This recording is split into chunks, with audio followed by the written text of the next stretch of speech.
Nongeye kubasuhuza cyane mwese mukurikirana Vs Moderi Rwanda TV. Dutangiye isomo kwiga kudoda S19 episode 24 aho turi gukora iriribaya ryacu muri kureba hano. No kuvuga ati ribaya rero nkuko twaritangiye muri episode ya mbere, twatangiye turikata turitiranya neza akantu kandi uyu munsi moderi twarazisoje, ibyo dusigaje tugiye gutangira guteranya mu kanya dusoza epensi z'inyuma neza kubera ko twasojereje turimo gukora epensi z'inyuma hano mu mugongo. Vs Moderi Rwanda TV rero nkubwira dukurikirana neza akantu kandi byiza biracyaza umunsi ku wundi. Buri munsi nzajya mbagezaho utumodeli tugiye dutandukanye, nongere mbagezeho n'amasomo kugira ngo byose murusheho kubibona, buri muntu wese n'icyo akunda akibone. Sasa rero nagutinda, reka nkwereke incamake wowe mushyashya. Ni ukuvuga ati natangiye mbigisha uko bafata ibipimo, uko bapima. Ndavuga ati ni gutya, twandika ibipimo turabigabanya, ndagira ati barenzaho kutire gutya, nyuma yo kurenzaho kutire tujya gushushanya, kuko ntabwo washushanya ibintu utangijeho amakutire, kuko ushobora kujya guteranya ugakenera kuza kongera. Niyo mpamvu kutire ziba zifite umumaro cyane. Sasa rero nyuma yo gushushanya turakata. Iyo umuntu amaze gushushanya nyine arakata. Gukata ntabwo ari ugukata igipande cy'ingo bibe birarangiye. Reba nk'hano ni amaboko, uduce two hasi, uduce two hejuru mu rutugu. Ni ukuvuga ngo ni ibice bigiye bitandukanye umuntu akata. Abenshi batatekereza ngo ni igipande cy'imbere, ngo ni iby'inyuma bibiri, ngo umuntu akaba arasoje. Niyo se amaboko ntabwo tuyakata, nayabera mu ikata muri episode ya mbere. Nyuma yaho twakomeje gutunganya modeli zacu, duri hano dutunganya modeli z'imbere mu gatuza, dore nizi. Ku bantu mu ngo bakimbaza ati se no modeli ni icyo wari wakoze, ijya kureba episode zabanje kugira ngo urusheho kubona neza akantu ku kandi. Umuntu ubimbaza no umuntu utarakurikiranye byabanje. Nkajya kubona nkabona nkangaho tugeze umuntu ari kumbaza ngo none tara mu gatuza ngo turano duce tuba duhari. Bishatse kuvuga ko watarutse. Subira inyuma ujye kubireba neza akantu ku kandi. Sasa rero n'amaipesi niyo tugezeho, uruvuga ngo hano mu ncamake narayerekanye, ariko ibyo byose twarabisoje. Ibi ngibi narayabasobanuriye bihagije, ndagira ati pensi basitera kuriya, dore ibyo tutarakora ni ibi ngibi. Ibintu byo gutera imashini biraza kuza nyuma n'ibipeso duteko dusoza. Ubundi nyuma ya epensi turahita ko dutangira guteranya iribaya ryacu. Nitumara gutangira kuriteranya turaba tugiye kurisoza. Hasigaye episode zingahe? Ni nyinshi cyane. Narakubwiye ngo tuzasoreza muri 20 kandi naho turi. Ikote naryo no munsi ndabahereza episode ebyiri, ariko episode z'ejo cyangwa z'ejo bundi zishobora kuza ari finali hagati aho ngaho. Ndaza kubibasobanurira ntitubigeraho. Ni ukuvuga ngo rero nta gutinda, reka dukomereze aho twagarukiye. Iyo ni nimero ya WhatsApp iri aho hasi, iriho na groupe. Ni ukuvuga ati umuntu utarajya muri groupe, ukeneye groupe, unyandikire gushyira muri groupe. Ikindi rero hari ukuntu umuntu avuga ati ngize ikibazo ngo nagusobanuza gute, nyandikira kuri iyo nimero, ariko ugombe kuba uri muri groupe kugira ngo nanjye mvuga ati umuntu turi kumwe, reka njye kumusobanurira ku rundi ruhande nyine. Nimba mbajije ikibazo musubiza, ariko nibura turi kumwe, mbone ko turi kumwe, nibura ugomba kuba uri muri groupe. No kuvuga ngo rero hagati aho ngaho hano mu gutera pesi narabisobanuye, ndavuga ati ku gipande cy'inyuma turabyembyamo rimwe, tumanura umurongo nyine kuriya nk'ibisanzwe. Ntabwo turuvuge ko wakundi ngo tugende dufatamo rimwe kugera hejuru, kubera ko mu mugongo naravuze ngo nta mabere abayo. Niyo mpamvu sasa rero kubw'iyo mpamvu niyo mpamvu dufatamo rimwe hasi, tukamanura umurongo umeze nkaho uhengetse, uturutse ari hejuru neza, ukamanuka kuri ukagera hasi, ariko nibura wo muri rya rimwe. Ariko hano hasi wenda ya hari ahasongoye, hari ukuntu umuntu ashaka kugenda yongera akantu gatoya kugira ngo ahantu hasa n'ahabyimbyemo hiyongere. Hari ukuntu muri epensi y'umuntu mukuru ufata nk'akantu gatoya, neneho umuntu yakambara n'umudu ukabona ko hari akantu kari kuburamo, harimo akantu gato kameze nka koka. Niyo mpamvu iyo ushaka wenda urabona ko ari akantu nongereyeho gatoya, ni ukuvuga ngo mbaye nk'umuntu wongereyeho gatoya gato cyane nka 25 kuri kariya kari gahari. Hano hasi ho ni rimwe nk'ibisanzwe, ni ukugira ngo akantu ko kuka kasigara mu mugongo nako ngakuremo. Hari akantu gasigara wafashe mu epesi ntoya, muzabibona abazabikora. Abari batekereje ngo ndavuze ngo muzayibona mwese, oya ni abazabikora. Ni ukuvuga ngo hari abantu bazatera epesi nyine bagasigazamo kariya kantu kakuka umuntu yakambara kakagaragara. Reba nk'aha ngaha, ni ukuvuga ngo uhita wongeramo akantu gato, ariko hagana hari ahisongoye gusa.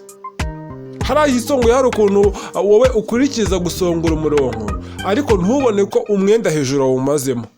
Mbega epesi nta kutiri ifite yo kuba wafashemo. N'ubundi biriya yemeza gukora ka epesi k'abana. Niyo mpamvu manongeramo akantu gato, ariko hano hasi we nkabinganyisha nk'uko byari bisanzwe ryarimwe. Cyakora hari umuntu mutoya, wenda ni umumama ariko ni mutoya, ntabwo ari munini, afite amabere matoya, icyo gihe pesi ntabwo tubyinjyamo muri rya rimwe. N'igipande cy'imbere ni ukuvuga ngo nimba ari umumama wenda unanutse n'urugero bakunda kubivuga gutyo, cyangwa se mutoya sezi ntoya, sibyo? Ko hari umuntu wenda bari munini bavuga wenda ngo arabyibushye, umutoya ananutse uri mu rugero aho ngaho, ariko wa muntu mutoya ufite amabere matoya ipesi ntabwo turi ubyimbye rimwe. Buriya tujya kubyimbya rimwe bitewe ahantu ndi guca ni hagati na hagati nyuma handi ngiye gutera imashini aho ngiye guca. Buriya tubyimbyamo rimwe bitewe n'umuntu amabere afite uko angana. Iyo afite amabere manini ari mu wenda nko mu cyiciro cy'amabere manini n'urugero hari abagiye kuba ndetse amabere agira ibyiciro nyine. Iyo biri nk'aho ngaho nibura umuntu ashobora kubyimbyamo ipensi rimwe, ariko hari ukuntu umuntu aba ari mutoya afite n'amabere matoya, nibura ipensi yawe yifate wenda ubyimbyemo nka 75, kuko ntabwo aba ari munini kandi ntabwo aba afite amabere manini. Sasa rero ahangaha ndimo ndacamwa inyuma hagati na hagati, ariko nimara kuhaca ninjya kwegera hejuru wibutse neza ko hari ahantu nigeze gufunga vuga ngo ni imashini izagarukira. Dore ninca niho ndi bugarukire kuko hari harapfunditse ntabwo naharenga. Bishatse kuvuga ngo hano ngiye gutera imashini. Ntibonye mu ncamake ko no gutera imashini birimo murihanganira akabazo k'ijwi, harimo utuntu tw'utugripe ntitubura. Ariko nyine icyo cyo no kubyo ndi kuvuga muri kubyumva. Ariko nyine meze nk'umuntu uri kuvugira, abajya bavuga ngo umuntu ngo ari kuvugira ngo mu mazuru. Ni gutyo bakunda kubivuga, ariko icyambere no kubyo ndi kuvuga muri kubyumva, kandi ntimugire ikibazo kubera ko ndi kunywa imiti mu kanya ndaba meze neza. Hari abajya bavuga ati ngiye gripe ntabwo nayinywera imiti ngo wapi ngo umuntu aba ari kwiyica. Oya, reka twikomereze ibyo ngibyo tubiveho, buri muntu wese nuko yivura. Sasa rero ahangaha ngiye gutera imashini. Ni ukuvuga ati gutera imashini ngiye guhina akantu, reka mbisobanura akantu ko kandi nubwo mubizi ko wenda umuntu wakoresheje no moderi nawe abyigiremo. Ntavuga ati twarabyize ntabyo mvuga, kandi akeneye kubibona, kandi yaravuze ati nkurira reno ribaya unyigisha akantu kose nkabone. Ariko iyo aba ari mwebwe dusanzwe kwigana ntabyo najya kuvugaho pe. Ibi bintu twabikoze inshuro nyinshi. Ikintu ngiye gukora, ngiye gufata hamwe muri rya 125 n'iyi mashini hamwe ninakisha urudodo bariho minira, noneho marambika imashini. Kondisiyo yo gutera imashini ni iyi ngiyi. Ni ukuvuga ngo mu gihe cyose ugiye gutera imashini ikintu ugomba kubahiriza ni uko agatwe ka mbere kari akantu k'akuma kaba kari ku mashini kagomba kugeraho umwenda urangirira neza. Noneho kari akamashini kandi kaba karengaho k'agatambaro karenga inyuma ya kari akuma, ugahita ugahiniramo hehe hariya muri iriya kutira umuntu aba yahinnye hariya yari 125 kuriya. Wabibonye? Kondisiyo ya mbere ni ukuvuga ngo iri ni itegeko, ntabwo ari ukubwira ngo nuramuka ngo ubonye ari ngombwa ngo uzabikora. Ni itegeko, kari agatwe k'imashini k'icyuma kagomba kugeraho umwenda urangire. Abantu bafata bakabisombanya gutya ntabwo ari byo. Hari abantu batera imashini nabi ngo nyine ngo gupfunika udodo ntarabimenya ngo yarupfunditse nabi ngo birikurura. Biriya bintu ni bibi biba bisa nabi. Ikintu ugomba gukora kari akantu k'akuma kari ku mashini kareshyeshye hasi aho umwenda urangirira, kandi urangiza hano iyi step ya mbere yo gutera imashini muri runo ruhande umwenda ugomba kuba wegereye ku mashini neza. Ibi bintu biraza gutandukana no ku rundi ruhande, reka uraza kubibona. Ni ukuvuga ati uragenda uhina umwenda kuriya urambike ku mashini, ariko ka kantu k'akayira umuriko w'imashini cyo aba ariko konyine gasigara, ahandi hose uharambika umwenda. Usibye ka kantu k'akayira umuntu acishaho umuriko w'imashini no kuyifunga cyangwa ari kuyifungura, niko konyine gasigara hariya. Wabibonye? Dore n'ibiriya. Kandi ka kantu k'akuma kaba ku mashini hasi, kari akantu k'akuma umumaro wako niko gatuma imashini ihagarara iyo igeze aho igomba guhagarara. Ni nka fire y'imashini mbega, wowe urayifunga iyo igeze ahantu ikihagarika, biba ari ibyo. Hari abantu bafata kari akuma nako bakagahiniramo. Icyo gihe uzafunga imashini yawe iminsi ingahe?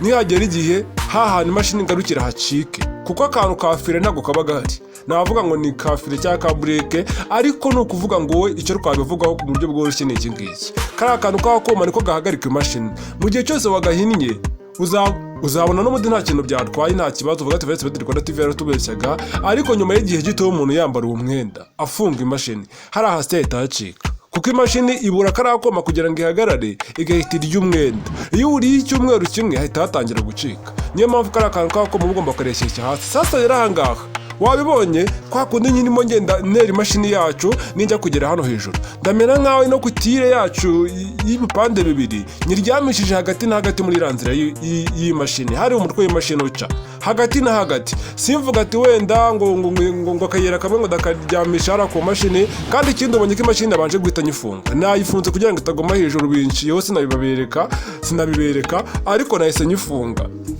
Iyo uri gutera imashini ugiye kwegera hejuru, uriya mutwe w'imashini uhita uwufunga ukawumanura hasi. Siziriba bikoze mureba. ariko nyuma y'uko ugeze hejuru uhita utangira gukora akantu kameze nk'akaguni. Urabona ko ntangiye gutambika hariya kuriya kari akaronko, nongere nkata kandi kamanuka ku cyitonderwa yongeye kumanuka ni iki ngiki. Ni ukuvuga ngo ikintu ugomba kwitondera, uyu mwenda wacu ngiye guhina n'ubundi kuri ya 1.25 nk'uko nabipimye, hamwe urudodo rwari rwaciye, ariko ntabwo ndi burambike ngo nsige akayira k'imashini, hoya, ahubwo noneho ndarambikaho, noneho ya mashini yose nyirwikire, ya nzira y'imashini nyirwikire. Nvuga inzira y'imashini cyane, mvuga wenda reka tubishyire nko kuri gari ya moshi, tuvuge ngo ndano muhanda wa gari ya moshi, sibyo? Kuko n'ubundi iriya mashini tugiranye na gari ya moshi, uriya muhanda mite ko murwikira ku buryo utari bugaragare. Rero uyu mwenda wa kabiri mba ngiye guhina hano, niwo ugomba gutwikira uriya muhanda cyangwa se iriya nzira, kugira ngo imashini ni mu gihe cyose wafunze iriya nzira y'imashini ntigaragare cyangwa se uriya muhanda ntugaragare. Hari ahantu nkwikiraho akantu gato, ariko nkajya cisha urudodo hehe, aho numva ko ariho hari wa mwenda w'imashini. Ntabwo cisha urudodo ahantu imashini ica, hoya, ahubwo urabona ahantu ndi gucisha urudodo, ndi gufata amapasiteri ingana nka 25 cyangwa 75, ndi kugereranya ahantu ndi kumva ko ariho hari umwenda w'imashini, akaba ariho ncisha urudodo. None njya kugera hari hasi, ngiye kuhasatira kuriya, reka iriya mashini nongere nyifungure kugira ngo uriya murukwe utambangamira. Hari abantu babura uko babigeza ngo bageze ahantu hari umurukwe w'imashini. Fungura ubusubize inyuma kugira hari uwafunge neza n'ubundi waba wahegereye. Noneho mpita mpina ka kenda, mba mbizi neza ko n'ubundi kakuma ko ku mashini hasi kari kureshya neza n'ahari hasi. Mba mbizi kubera ko iyo bitareshya uba wabihengetse, uba wabisumbanyije, ni cya gihe uzafunga imashini ukabona hasi birasumbana. Biriya bintu ujye uhita ubikosora. Noneho mpite manuka kuriya, urabona ndi gucisha urudodo, ntabwo ari ku ruhande neza nka kurana bikoze ku gice cya mbere cya hariya, ku gice cyabanje hariya nacisha akadodo ku ruhande. Aho kuri kino gice urabona ko mfashemo nka 25, iyi 25 mfashemo gutya. Rero ni ukuvuga ngo wabonye mu gihe cyose umuntu afunze imashini ntabwo wabona inzira y'imashini. Hari abantu batazi gutera imashini gutya, hari n'abantu bagitera imashini ku maribaya bakagaragaza ino nzira y'imashini. Ntabwo biriya bintu, iyo atari moderi wakoze, cyakora ngo hari imashini z'umukororombya zimeze nk'izo ariko z'amabara, zoba ugomba kuzigaragaza, yo wagaragaza inzira nta kibazo. Ariko mu gihe cyose ari iyi ngiyi wenda y'ibara rimwe, y'umukara, y'umweru, y'umutuku cyangwa se indi bara iryo ari ryo ryose yihishe, si ngombwa kuyigaragaza mu gihe nyir'umwenda atabigusabye. Kandi mu gihe yagusabye kugaragaza imashini, shaka ingo y'amabara bayita ngo imashini y'umukororombya mu Rwanda, niko bakunda kuyita. Mu bihugu by'amahanga sinzi uko muyita, ariko ni imashini y'amabara. Wabonye urafungura nta kibazo, ugafunga nta kibazo. Nizere ko usobanukiwe. Ibi bintu nabyigishije inshuro nyinshi, mbisubiyemo kubera umuntu wakoresheje ino moderi.